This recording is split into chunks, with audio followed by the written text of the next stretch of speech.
The broadcast is now starting. All attendees are in listen-only mode.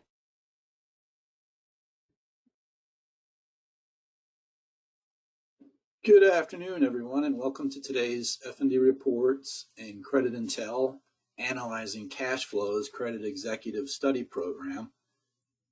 This is Michael Blackburn, and for today's course, I'll be providing an accounting for non-accountants type of review of cash flows and the cash flow statement.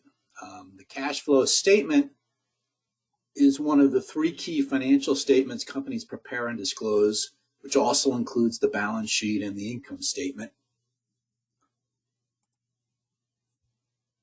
These financial statements consolidate and convert into useful information for managers and investors all the transactions or the sales and expenses a company goes through in a period of time, which are recorded on the income statement, as well as recording all the value of the assets, liabilities, and equity at a period end date, which is the balance sheet.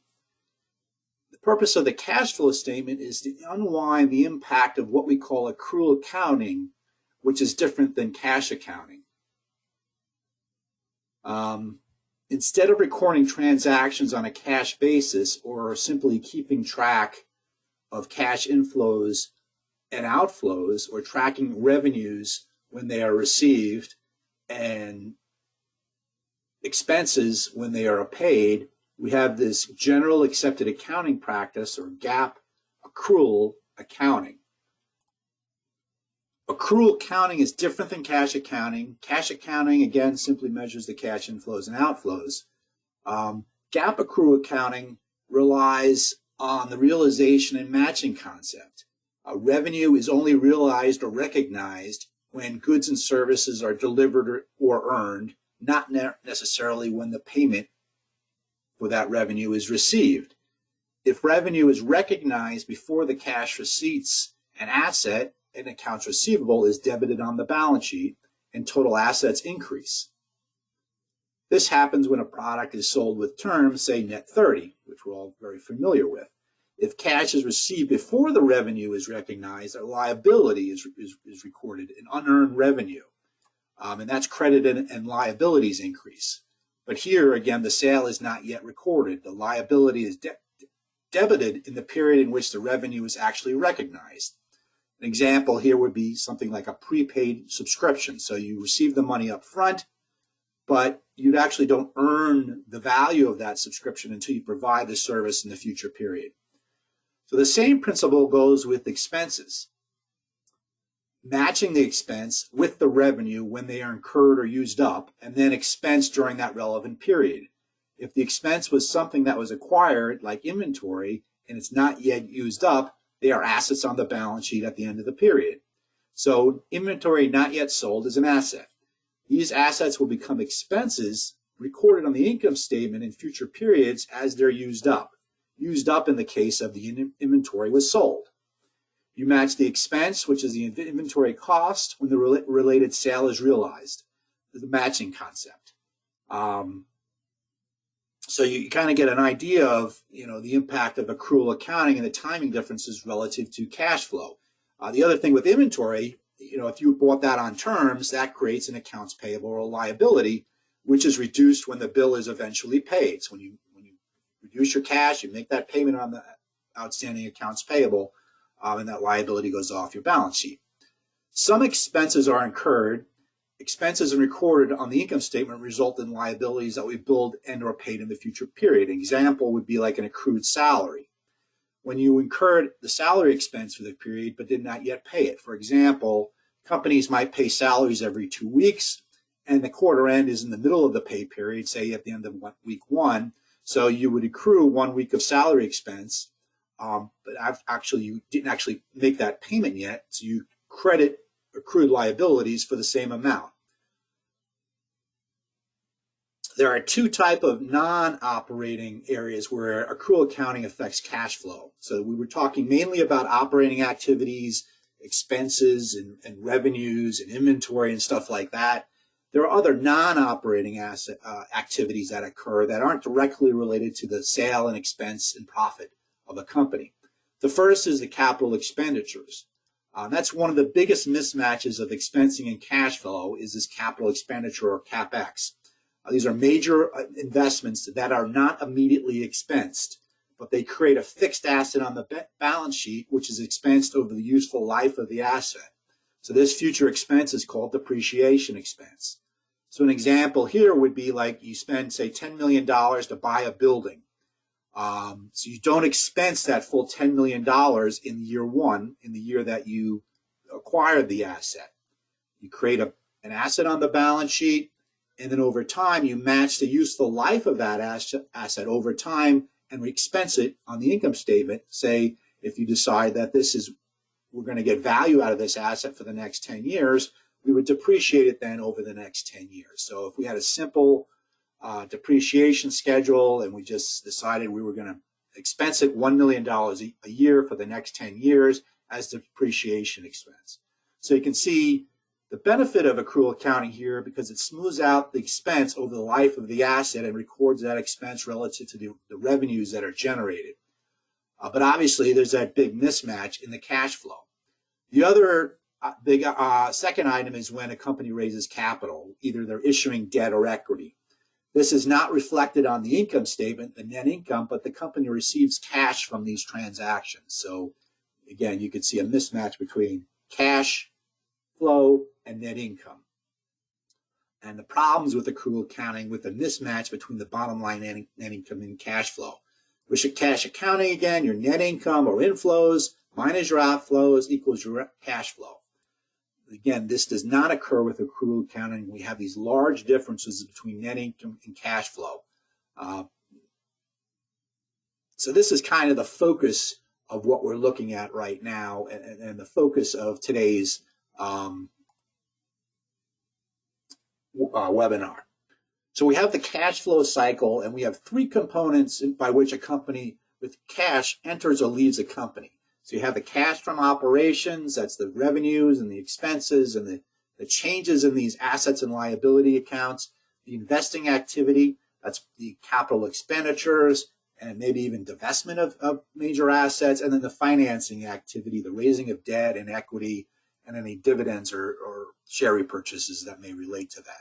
We're going to come back to these concepts over and over again over the next couple of slides, so we'll kind of continue to pick up on these concepts. So if you're not getting it quite yet, we'll definitely hammer it in a little bit more. So cash flow and profit are different economic phenomena, but they're linked through this accrual accounting concept. So understanding cash flow cycles reveals where cash comes from and goes. It's not cash, it is cash, not income, that is used to repay loans, replace or expand plant and equipment, complete acquisitions, pay dividends or repurchases of shares. And obviously, it's very important to understand cash flows because when you're out of cash and you have no other sources of cash, you're basically going to be out of business, more than likely at the bankruptcy courts. So the ability to generate adequate cash flow is a significant performance measure. Cash flow information clarifies the dynamics of short-term liquidity and long-term solvency. So here we have, kind of the old adage, a picture says 1,000 words. We have kind of like a quick little cash flow cycle that describes the operating cycle, the timing of cash flows from raised capital, the first stage of acquiring inventory, selling it, making a sale, making payment for the inventory, and collecting the sale. So again, we generate some capital, we generate cash, we use that cash and put it on the balance sheet. We make a purchase commitment for goods or services, right? So that more than likely is going to be our inventory that we create during a holding or manufacturing interval. Now, more than likely when we acquire these assets, these cost of goods, inventory, or whatever it may be, we create an accounts payable. So we're not paying things immediately. We're paying things on terms, maybe 30, 60 days down the line. We then, again, take the inventory or the cost of good or the goods and create inventory. Once it's ready for sale, we sell it, right? More than likely, we do that on terms, and that creates a receivable. Then we have this collection inventory before we convert that sale or receivable into cash. So you can see that kind of there's a lot of timing here. more than likely we're going to pay for this inventory, even though we got it on terms, before we collect that receivable. So for most companies, when they're growing, you can see that when we're investing in these inventory and growing the business, we're going to need cash to buy more inventory to fund this cash flow cycle. So the impact on cash flows can be both positive and negative, depending on the stage of life of a particular company and the timing of inventory purchases, the receipt of sale proceeds, increases and decreases in inventory, accounts receivable, accounts payable, these working capital issues, and how they impact cash balances. So that's the main thing we're talking about here is working capital, these current assets and current liabilities and how that impacts cash flow. To help understand this operating cycle, the sales, profits, the capital structure, and so on of a company, we have financial statements again. Again, this is the primary source of information for an analyst and provide the best framework to analyze financial information to make decisions. So we have three primary statements again, the balance sheet, income statement, and cash flow statement of every business. And ultimately, we'll use these to understand the three primary financial tasks that determine the success or failure of a business, which are the profits able to generate from making sales and controlling expenses. Again, that's on the income statement, which summarizes the revenues, expenses, and profits for the period. The second thing is its financial health, its assets, and claim on those assets, meaning the liabilities and equity, and deciding the financial structure or the mix of debt and equity of a company. And these are, again, reflected on the balance sheet. So that reveals the financial condition and solvency of the business.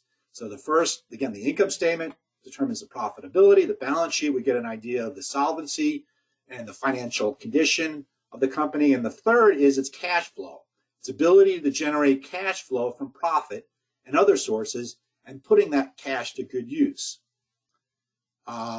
So we can define the three basic types of cash flow transactions, and these ultimately, how these ultimately impact the other financial statements.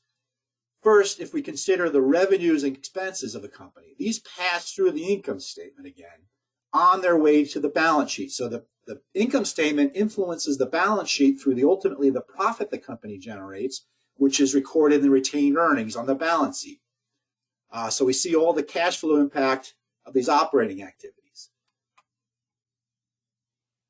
The second and third types of transactions are investing capital in long-term assets or divesting these assets. That's the section over here on the right, and that's going to be recorded on the cash flow statement. And then paying for these capital sources, both these pass through the cash flow statement onto the balance sheet in terms of whether we're increasing or decreasing different accounts, asset accounts or liability accounts. And over time, investing a portion can be expressed in the income statement as depreciation and as depreciation expense in terms of the investing part of the capital cash flow statement. So let's come back to this again. The operating activities, this is kind of the three basic functions of the cash flow statement. We have the operating activities, which the income statement starts with determining the net income, and that's the starting point for the cash flow statement. And again, net income almost never equals cash flow. Then we look at the changes in working capital assets,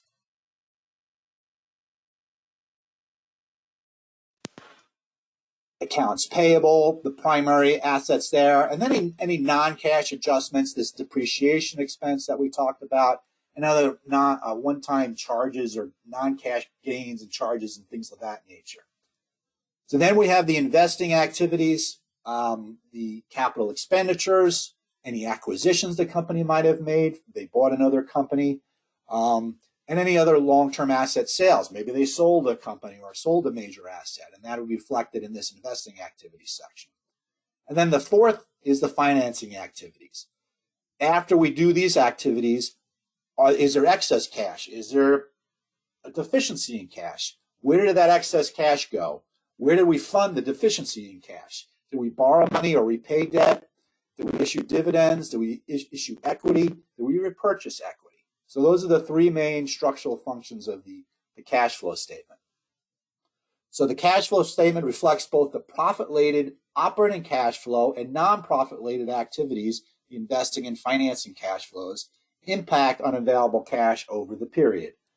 It highlights accounting accruals, fixed asset investments, equity acquisitions and divestments, changes in equity and debt financing capital, and provides insight into the overall sustainability and quality of a firm's reported earnings. In general, changes in current assets and current liabilities affect operating activities. So that's going to be in that first section of the cash flow statement.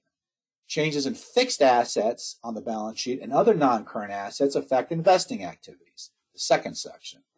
And then finally, changes in long-term liabilities and stockholders' equity, except net income, we back that out from the changes in stockholders' equity, affect the third section on the cash flow, the financing activities. There are some exceptions like marketable securities, which could be considered a current asset. They're in the investing activities section. Notes payable, that also could be in the current asset section, or current liability section, excuse me, and that's a financing activity. And the current portion of long-term debt would be in the financing activities as well. So the cash flow statement answers from which sources did the company raise capital last year and how is that cash used? Were normal operating activities, the sales, expansion, capital spending, capable of satisfying cash needs during the period? If not, how is that shortage of cash funded from financing activities, including new borrowings, new share capital issued, selling assets, or prior surplus cash balances as well? That could be a source of cash as well. Is a surplus of cash used for repayment of debt, investments, or dividends? Why cash flows do not equal income flows? Why has the balance of cash available decreased despite being profitable? So we're going to look at this now a little bit more in depth, but kind of repeat a lot of the things I just talked about. So here's kind of your basic cash flow statement. Again, you start with your net income. You add back that non-cash depreciation expense. There's also something called amortization expense. Depreciation is the expensing of these fixed assets, these real assets. Amortization is expensing of intangible assets, say goodwill or a trademark. It's not a real asset that you can hold. It's intangible, but sometimes we do reduce the value of that and expense it over time, and that would be included in amortization. There also could be deferred taxes. It's a mismatch between the income statement taxes and the actual tax filing of the company. They don't always exactly equal, so you may have a deferred tax asset or that you record. Any changes there are going to be a non-cash impact as well, so we're going to adjust for that. And then you have your working capital amounts. Again, these are your current assets and current liabilities, the receivable, any prepaid expenses, any inventory, asset changes, accounts payable, accrued liabilities, and other current liabilities. So any increases or decreases in those categories will impact it. That bottom line, you sum those and you get your operating cash flow. From there, we have the investing activities. Again, these are your fixed asset investments, your capital expenditures, any sale of these types of fixed assets, and then the cash flow from financing, your debt and equity changes. And then that bottom line creates your net change in cash. So you can see how we have a relationship between the cash flow statement and the income statement, because we're starting with that net income from the income statement, and then with the balance sheet accounts in terms of the changes in those balance sheet amounts, also the balance sheet amounts of fixed assets and debt and equity, and that gets you your change in cash. You can see the relationship between the three financial statements. Now, we could use a couple of ratios to kind of gauge what's going on with a company. You could take your net income minus your operating cash flow and divide it by your average total asset to kind of get an idea of the earnings quality. If this is low, possibly low earnings quality, if this is a large number, okay? So, for example, if you're generating a lot of profit, but you've got very little cash flow, that means it's taking a lot of cash to generate that net income. You divide that by total assets, you get a large number. Your earnings quality could be low. However, that's kind of a tricky number. You could also say you have very limited asset investments. And that's reason why the number is high as well. So you really need to bring in the analyst to understand this. Perhaps a better measure for a credit analyst would be the operating cash flow divided by current liabilities. So it kind of gives you an idea of the cash flow to cover the upcoming liability requirements that are going to need to be paid within the next year. And do they have enough positive cash flow to cover those? So it's kind of a coverage ratio. So that's a little bit better of an indicator when you're looking at, from a ratio perspective. So another example now between the differences between cash and net income. You could take a company, say, you start with your sales for the year. You had $1,000 in sales. You had expenses of $100 on the income statement. And you had net income of $900. So your profit was $900,000 during the year. Then you look on the balance sheet and you say, well, why do we not only have $800? Well, out of that $1 million in sales that you recognized and earned, you only collected $900,000. So you had an accounts receivable of $100,000. So that increased your assets by $100,000, and you got total assets of $900,000. Then you go to your liabilities and equity. Your balance sheet has to balance, assets have to equal liabilities and equity, and you see this net income flowed into the equity section as retained earnings, and now you balance. You have $900,000. And then if you're going to go to your cash flow statement, you start with the net income of $900,000, and you look at any changes in the current assets and the working capital and other items that we just discussed, and you see, yes, we had an accounts receivable of $100,000, and we know that we didn't collect that yet, so it's going to be a negative cash flow. So we subtract that from net income to get our cash flow of $800,000. So you can see there's a couple of rules here that we can hit right off the bat, that any increases in the receivables or any increases in these current assets, either inventory items, that's going to be a cash drain on a company. We're reducing our net income by those increases in those amounts. So increases in assets are an outflow. Once we collect that accounts receivable and that number goes off the balance sheet, it decreases the assets. That's an inflow in terms of the cash flow statement. So we look at that as positive impact on cash flow. Now let's say our expenses, we had $100,000 of expenses. Let's say we only paid $50,000 of that, and the other $50,000 was on terms. So that means we would have had a $50,000 AP here, and that would have increased our liabilities by $50,000. Okay, so then our cash would be go up to $850,000, because we didn't pay $50,000 of that expense yet. So you can still see the balance sheet is all balanced, but now we had a positive cash flow. In the cash flow statement, we would show AP change of plus $50,000. Okay, and that would get us to cash flow of $850,000. So then you can see the other rules. Increases in equity and liabilities like accounts payable and accrued expenses, that's a positive. That's an inflow of cash in terms of the cash flow calculation.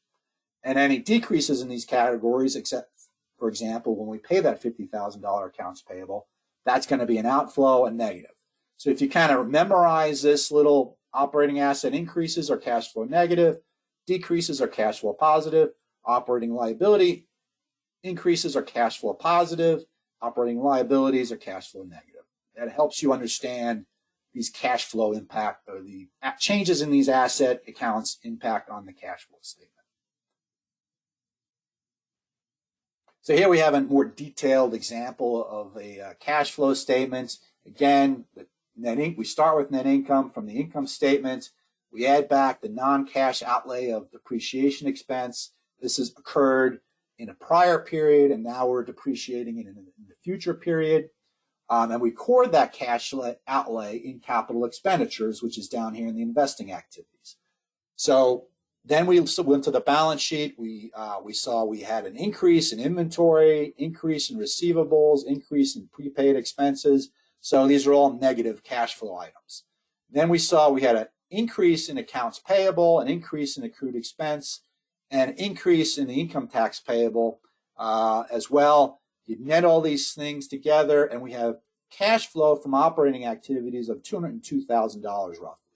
That was on the profit of $260,000 for the year. So we were pretty close in terms of our cash flow, but you can see there's a lot of items that had an impact on your cash flow and not just the net income. Then we go to the investing activity. So this is the current period capital expenditures.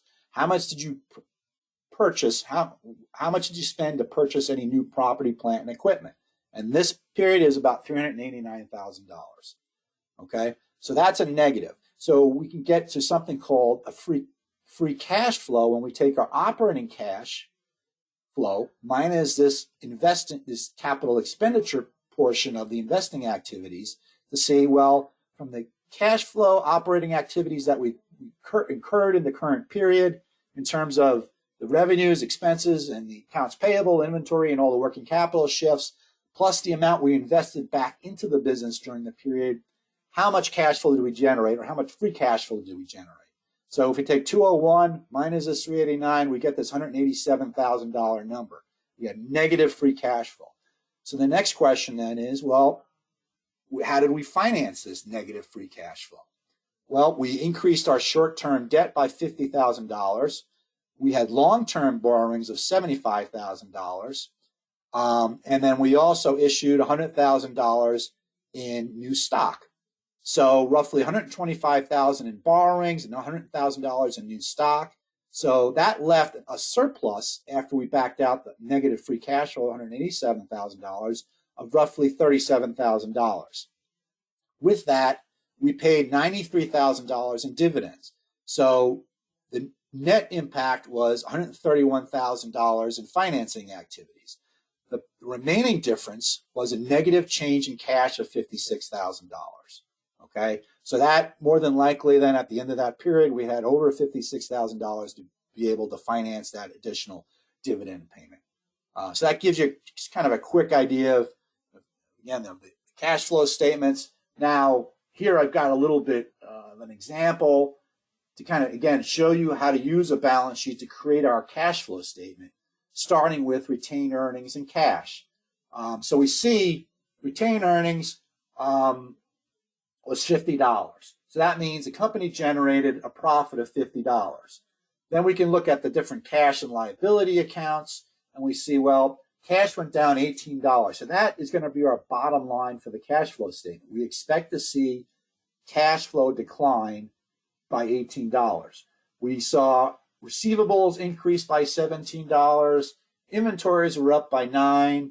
The fixed assets increased by $240. So our capital expenditures increased by $240, and then we had depreciation expense of $85. We also had increase in accounts payable, so that's a positive cash flow of $3. We borrowed $110, and then there was no change in share capital. So again, these are outflows, these increases in the assets, the depreciation expense, which was a negative increase. That's going to be an inflow. Again, that's a non-cash expense. We depreciated $85 in depreciation expense during this period, so we're going to add that back. And then the increases in the liabilities are cash inflows. Again, if we go back to our little cheat sheet here, we know how to calculate these changes. Okay, so now we can create our cash flow statement. We start with the $50 in retained earnings. That's our profit. We add back that $85 in depreciation expense. Net $135 there. Then we looked at those changes in the non-cash working capital accounts. We had $26 in negative asset cash flows, plus $3 in positive liability cash flows, a net of $23 negative. So we back that out from the $135. So our net cash flow from operations is $112. Then we had the asset acquisitions of $240. So that's negative $240 for the investing activities. Right? So now we know we get free cash flow during the period of negative $128. How did we finance that? Well, we go back to the balance sheet. Remember, we had a positive $110 in new borrowings. So we show that as a positive cash flow in the financing activities. We sum these three categories and we get the net change in cash is minus $18. So again, we had beginning cash of $110 here. We subtracted 92 and we get the net change of $18. You can see how everything reconciles.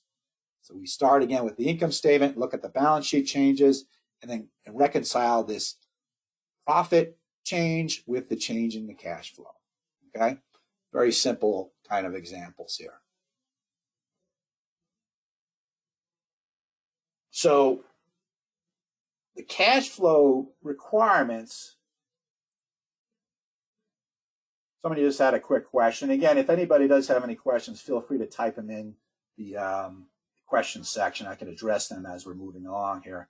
Will this present be shared with us? Yes, you actually should have received a copy. We're also going to put this presentation up on the website probably by the end of the week, so that it'll be available there as well. So getting back to this, so the cash flow requirements are different depending on the life cycle of a company. We have four basic types of companies. We have emerging companies, which are companies that are in the early stages of growth. They're growing their sales, they're growing their business. You have the growth stage where they're continuing to grow and they're heading towards that maturity stage, which is the next phase where they're kind of like that cash cow. They're very strong operating company at that point, hopefully. And then the declining stage where they start to lose sales. So companies can find themselves in various parts of this during their life cycle. Emerging usually relies more on, it's usually going to require a lot of cash flow. You have low revenues, you're trying to generate revenues, your net income is most likely negative at this point. You have negative cash flow from operating activities. Why? Well, you're trying to grow your revenues, and as you're growing your revenues, you're investing in more and more inventory, right? Usually, we don't collect the proceeds from the sale of inventory before we make the payment for the inventory. So that creates this kind of this investment in working capital, this investment in inventory and receivables, which is greater than your accounts payable and your accrued expenses. So you have a positive working capital investment that you have to finance. So that means your cash from operating activities is more than likely negative from that, as well as the negative profitability of the company. More than likely, you have a lot of investing you have to do in fixed assets or hard assets. So you're making a lot of investments in new stores or new plants and new manufacturing abilities, new IT systems and things like that. So that's going to most likely be negative. So you're going to have to have some very strong positive financing cash flows, whether that's debt or equity. And most likely with emerging company, you're going to be relying on equity, whether it's the owner's equity or investor's equity. That's how you're financing the growth of this business. Most small companies don't have the collateral or history to borrow a lot of money. So that's why equity financing is used primarily in the emerging stage. Then in the growth stage, you're continuing to increase revenues, but you're also starting to generate some profits. So your profits are turning positive. However, you're increasing your cash flow from operations, but it still may be negative because you're still investing in that working capital. You're still building that investment level of working capital. So we always have this kind of like permanent level of working capital investment. And as we grow, that investment tends to increase over time. Your cash flow from investing is probably still negative. You're still opening stores. You're still investing in IT. You're still investing in new facilities and things like that. So that's more than likely going to be negative still. So you have a lot of capital expenditures. And then you're decreasing your cash flow from financing activities, but you still need a lot of financing cash flow to kind of plug some of these negative drains. You still maybe you went public at this point, or maybe you're starting to borrow money. Now you've got some working capital and some more assets to securitize debt, so you can now start to borrow some money. But it's still going to be, you're still going to need to raise capital.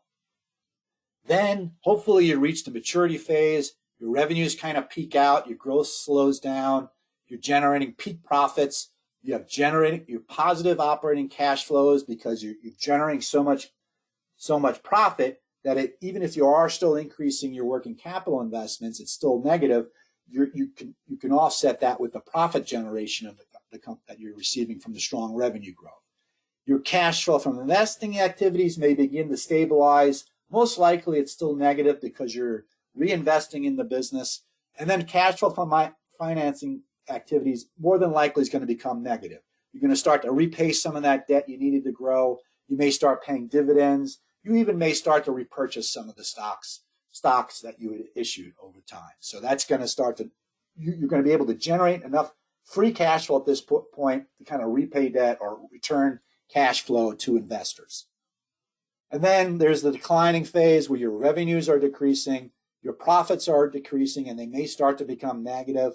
Your cash flow from operations are also decreasing from that maturity phase, but they could still be positive. The reason is now, you're at the flip side of that growth phase. Now you're kind of winding down that investment in working capital. You're selling inventory. You don't need to reinvest in new inventory. So that's a positive cash flow. You're reducing that investment in the current assets of the company, the inventory and the accounts receivable. So that's generating cash flow for the company. Cash flow from investing activities is probably positive. You may start to divest assets, sell some plants, sell some stores. And the cash flow from finance activities is probably going to be negative, as you need to really repaying a lot of the debt that you had outstanding, because now you're a much smaller company. So that you can see how that each of these phases kind of impact the cash needs of a company during these different cycles. So what happens then if a company needs liquidity? All right, so we're talking about cash flow. What if your operating cash flow is negative, your investing cash flow is negative? Where can you raise liquidity? What are your sources of liquidity? Well, we saw in that example where we had the cash drop a little bit in that simple example we had before. So you could have existing cash balances. So if you have existing cash on your balance sheet, that could plug any shortfalls. Absent that, you're going to need some financing. Now, there could be short-term or long-term financing. So short-term financing, so if you don't have any cash or equivalents to cash to meet the cash budget shortfall, you need to raise funds, and the four primary sources of short-term financing are accruals. So payroll and taxes, the things that you're accruing that you haven't actually spent yet. Like I mentioned, that there's permanent investment in growing inventory and accounts receivables. Part of the offset will be on the liability side as you increase accruals and you also increase your accounts payable. Usually it's a net positive on the assets relative to the liabilities, so it's still going to be a cash flow requirement for the company, but that's going to offset it slightly. Accounts payable is often the largest single category of short-term financing. The terms they're getting from their vendors provides financing for these companies. Then you have short-term bank loans, a line of credit or a revolver to plug these cash flow drains. Hopefully this is just cyclical and it's not a permanent level where they're continuing to increase their borrowings, because that's particularly the short-term loans, because that could be a warning sign that the company is going to run out of financing options in the future. The other big is commercial paper. These are unsecured promissory notes. These are reserved for large, strong investment-grade firms, so weaker companies aren't going to have access to commercial paper. It's usually you're a lot cheaper to borrow with commercial paper than it is with bank lines of credit, so that's why it's reserved for these stronger companies. When you're looking at short-term and all financing, consider, is it secured or unsecured? And then what unencumbered collateral is available for additional loans and financing? Is there any real estate that's owned that isn't being secured, used to secure existing debt, and any accounts receivable inventory that could be used to secure additional debt? Then you have your long-term financing. Is permanent capital, typically to meet long-term capital requirements. You have a mix of debt or equity. Again, equity is usually for strong growing companies in the early stages, and then it shifts to more debt capital. And there's some risk-return trade-offs between debt and equity that we always talk about. Equity is a residual claim versus the contractual claim of debt.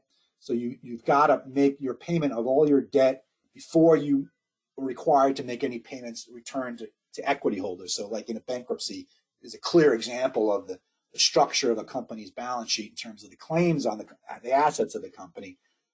The debt is contractual. So if it's secured debt, they get the first claim. Unsecured debt then comes second, including accounts payable. And then any residual amounts of value from those assets would go to any equity holders. So they're the lowest rung in terms of the claim on the assets of the company. So the distinction, again, debt is a contractual claim, and it does not involve ownership of the company, whereas equity reflects an ownership stake on the company. I talked about the claim on the assets.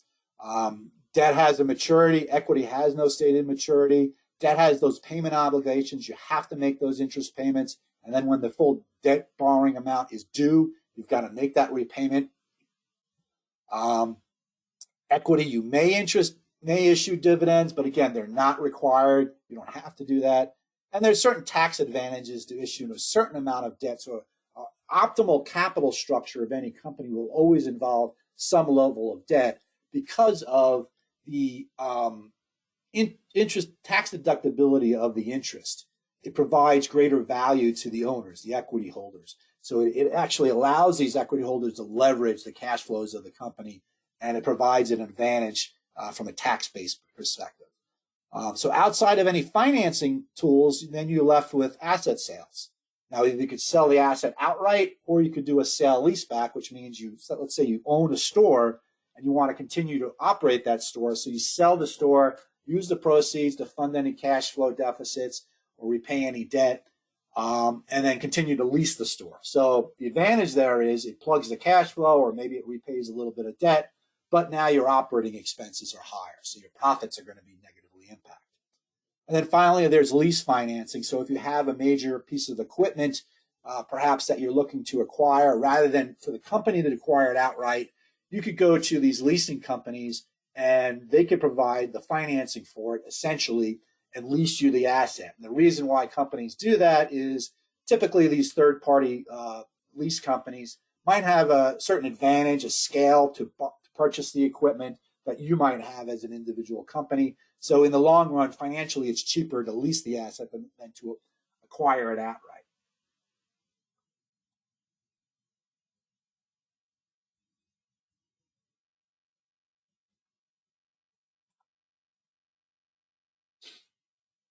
Okay, there was a question, but I'm gonna pause on that question until later on because I think it has to do with kind of what we're going to go through in the next couple of slides.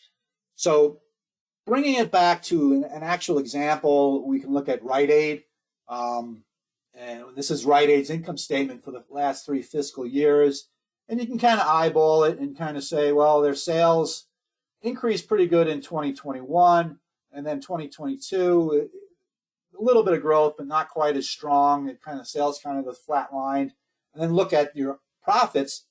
And you can see in each of the past 3 years, they lost money before taxes, and their bottom line profitability was negative in each year, and it increased sharply in the last fiscal year. They lost $538 million. And you can kind of eyeball a couple of items here. They have these large impairment charges and goodwill and intangible asset impairment charges. So that increased sharply. So that was part of the reason why their net loss increased significantly. So you could say, well, okay, this is non-cash. They didn't actually have to make these cash flow payments. So when we look at the cash flow statement, we'll see these reversed. But the negative side of that is that basically they said that their assets, the market value of their assets dropped below the book value, so you have to take a charge. So when we record assets, the asset value is the either the book value or the market value if the market value of the asset declines. So you have to take it a charge. You have to expense your income statement to reduce the value of that asset to reflect that lower book market value. So to drop the book value to equal that market value. So that's obviously a negative, meaning that these assets aren't as valuable as they had been in prior year periods. So even though it's non-cash in nature, it is a negative.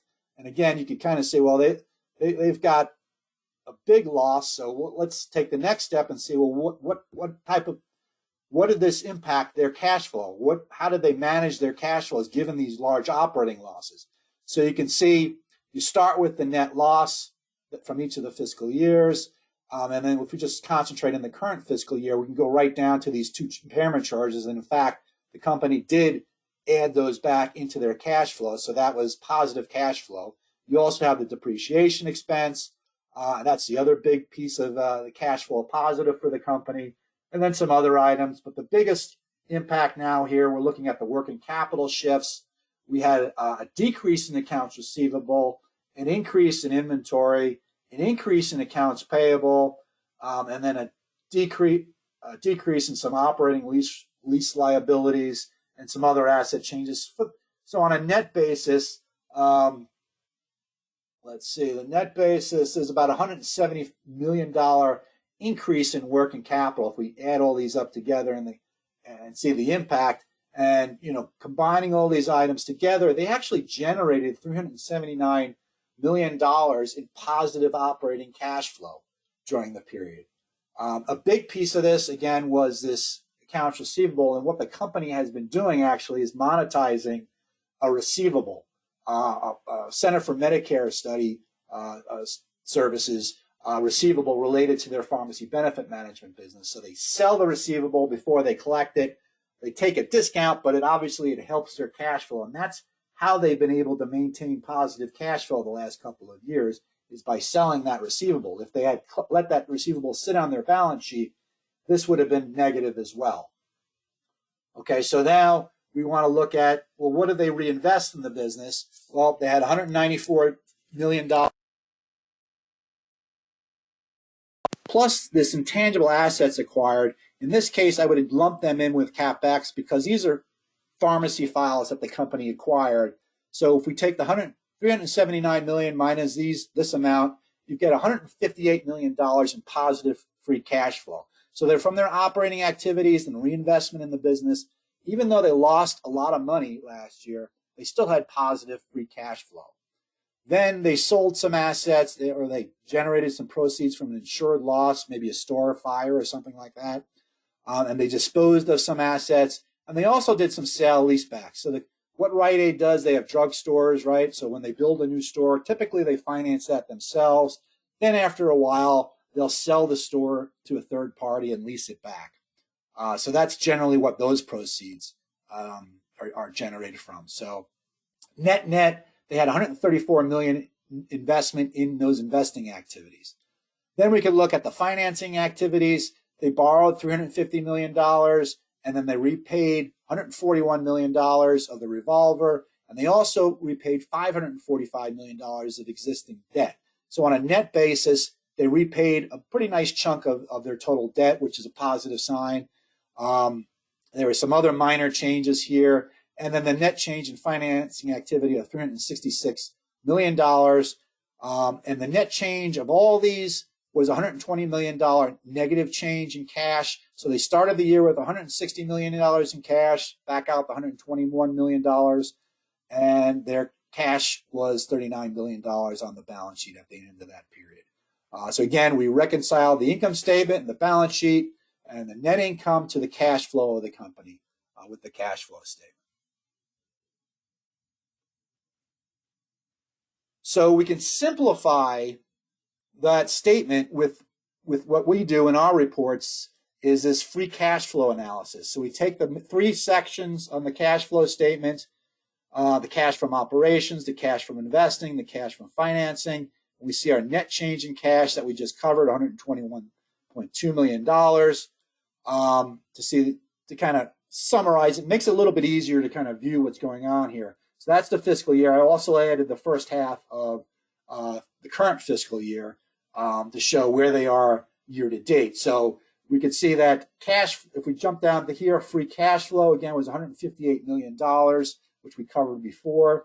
We can look at this a little bit differently. We had cash from operations. If we add back interest expense, which is reflected in cash from operating expenses, and then look at free cash flow before interest expense, you take this number plus the interest expense minus CapEx and get 350. We can get a free cash flow to interest expense and see how much coverage they have before they reinvest any money in the business to cover their interest obligations that they have to make. And this is positive 1.8, not a very strong number, not a great cushion. And in the prior year, it was even lower, but you can see at least they had enough to generate there. And then in the first half of this year, you could see, well, their cash flow in operations really turned negative. Well, what's going on there is their profits are down, their working capital investments are up, Their cash from investing has gone down as well, so that was not as big a hit, but their free cash flow is negative $589 million. So they had to plug $589 million in cash during the year, and that primarily came from this increase in debt from the fiscal year end period. So they're borrowing more money to plug this cash flow drain. So then the next question is, again, the financing. How much liquidity did the company have? And well, thankfully, they do have a long-term revolving credit facility.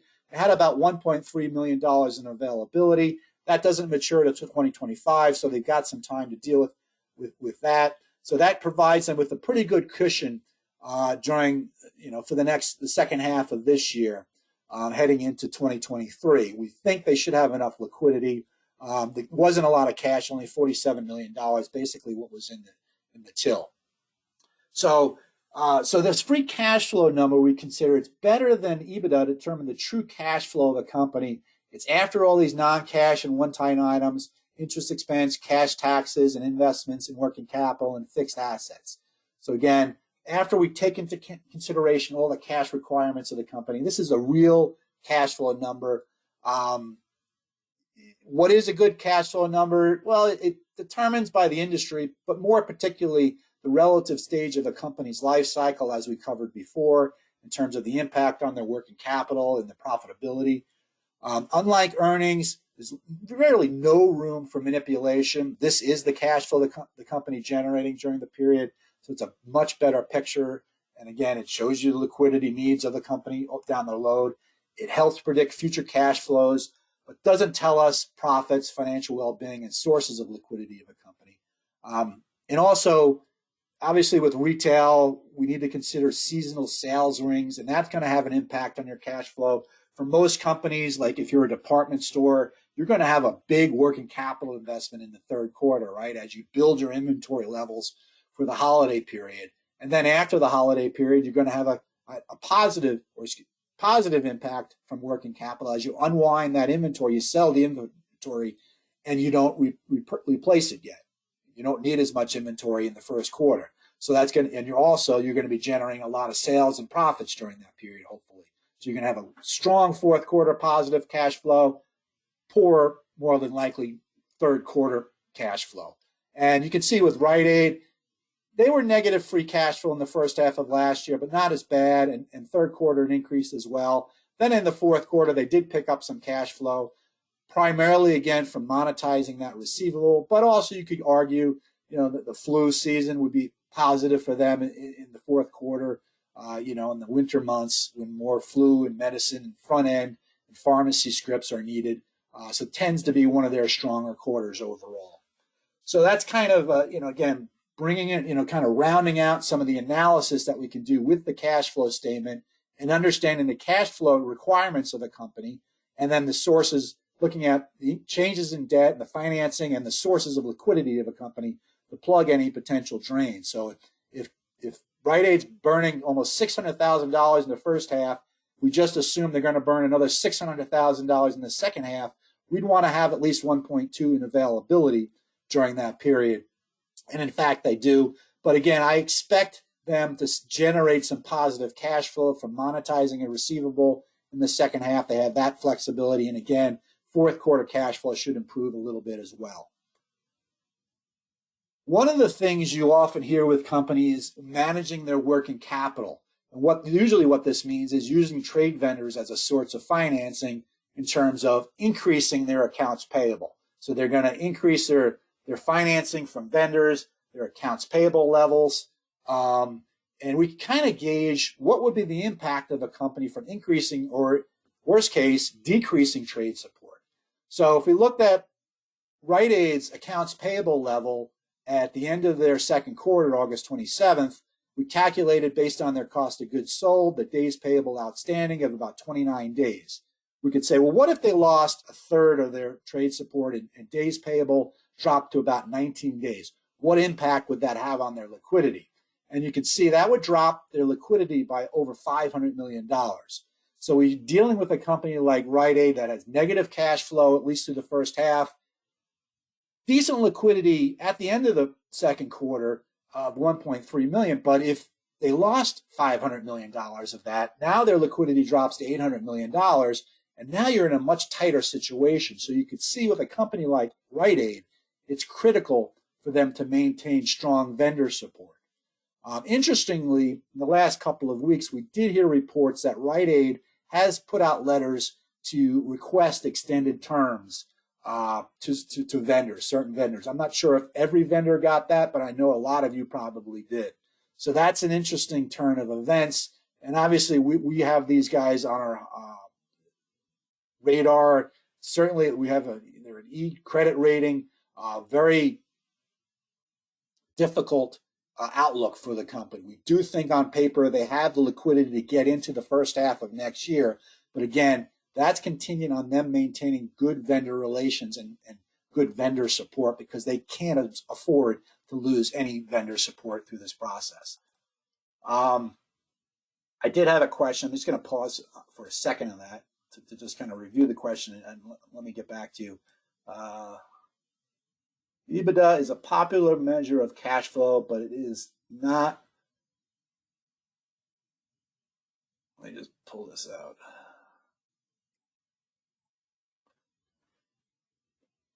EBITDA is a popular measure of cash flow, but is not accurate as a reliable indicator of repayment ability. Can you speak to why EBITDA is flawed and how to apply better cash flow tools that actually measure repayment ability of cash flow, for example?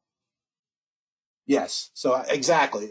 Free cash flow will show you the prior cash requirements of a company. How much cash did they burn during that period from their operating and capital investment activities, and then how were they going to finance that? So then that leads you to your financing activities and or asset sales to plug the difference. You need to be able to borrow more debt, issue more equity, or have existing cash on the balance sheet to plug the drain.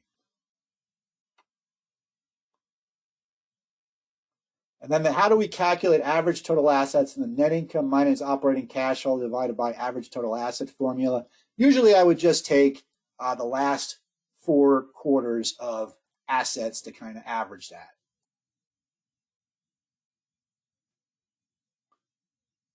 On the Rite Aid free cash flow, why do we include intangible assets in CapEx? Well, because it was an actual cash outflow. So those intangible assets were prescription files. So drugstore companies, they'll go out and buy competing companies' drugstore files when those stores close. So they're assets to them, an intangible asset. It's not a real asset like a store or a piece of equipment, but it did require a real cash outflow in that situation to acquire that intangible asset. So that's why we included that. So that kind of covers the nuts and bolts of the cash flow. These last couple of slides are a bit more advanced.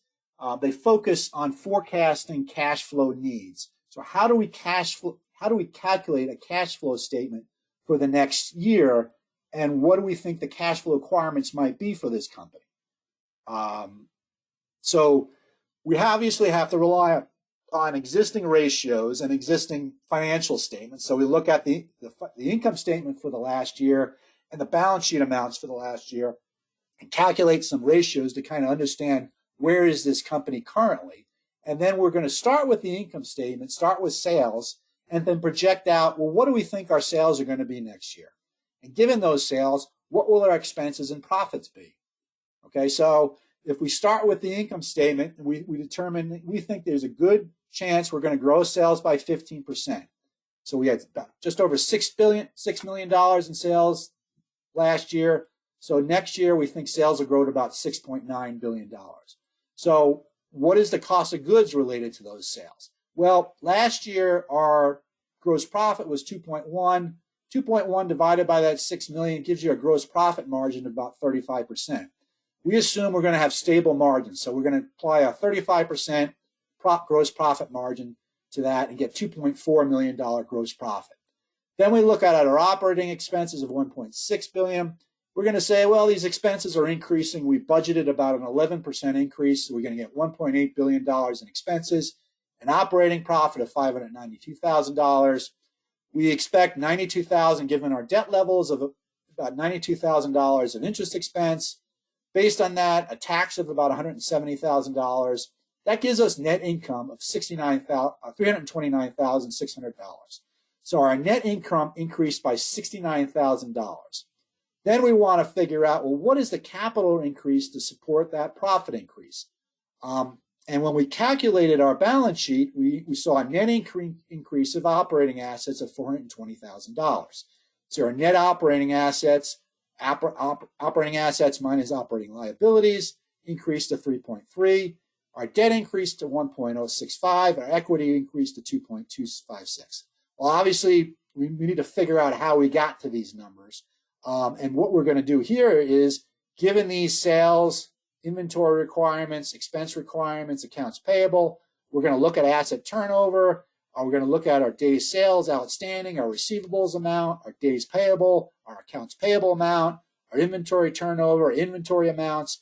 We're going to assume these are all flat and calculate a balance sheet after we created this new income statement. So using those ratios, we can create the balance sheet for next year based on the sales and the cost of goods and things of that nature. We can figure out, based on the sales, our accounts receivable is going to increase to $660,000.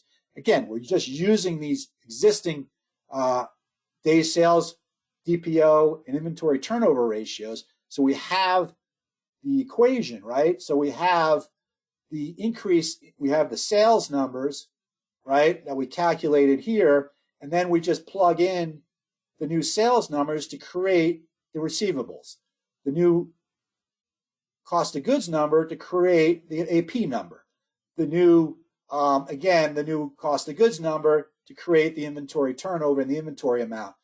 So we have these numbers, we have the sales and the cost of goods numbers, and we're backing into the accounts receivable, the accounts payable, and the inventory numbers. And we use those to create these accounts receivable, inventory, and accounts payable numbers. We can do the same for prepaid expenses and accrued expenses and the taxes payable, which are much smaller numbers. We also have capital expenditures to consider, right? So we know what we increased these current assets and liability amounts. We also budgeted that we have to increase our capital expenditures. We have to spend $410,000 during the year to buy some new equipment. And then that we can calculate based on that what our depreciation expense would increase. So now we have our balance sheet, right? And we also have our income,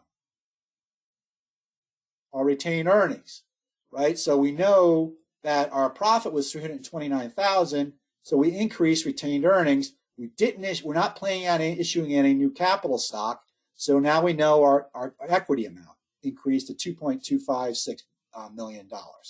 The last thing we don't know that we have over here is how much is our debt going to increase? That's the financing, right?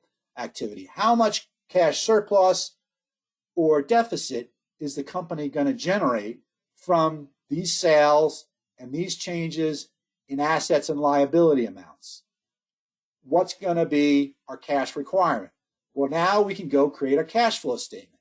We start with the net income. Again, the $329,000 from the income statement.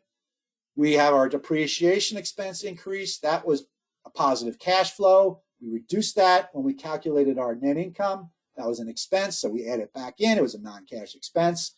We see our accounts receivable increased by 85, so that's a cash drain. Our inventory increased by 140,000, that's a cash drain. Prepaid expenses increased 15,000, that's a cash drain. Going to the operating liabilities, AP increased by 57, that's cash positive. Again, it's correlated.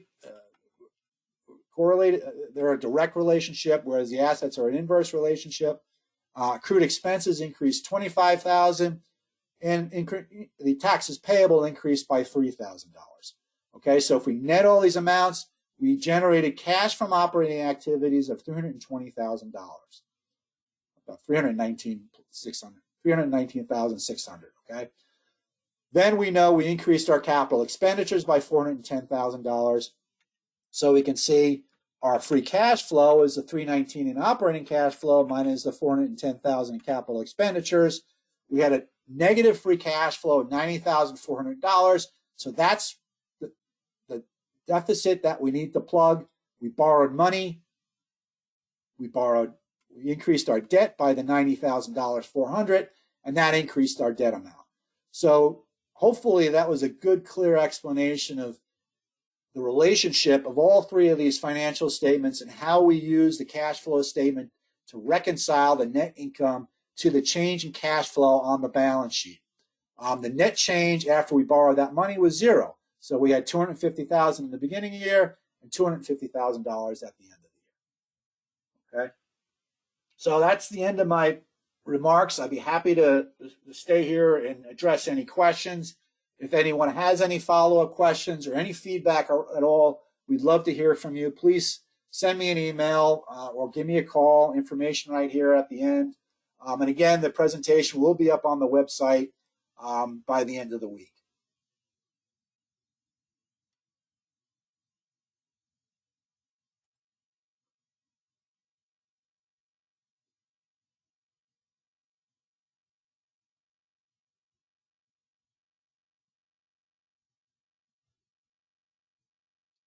All right, I don't see any questions, so I'm hoping I did a good job, and want to thank everybody for participating today, and I hope to talk to you all soon. Thank you.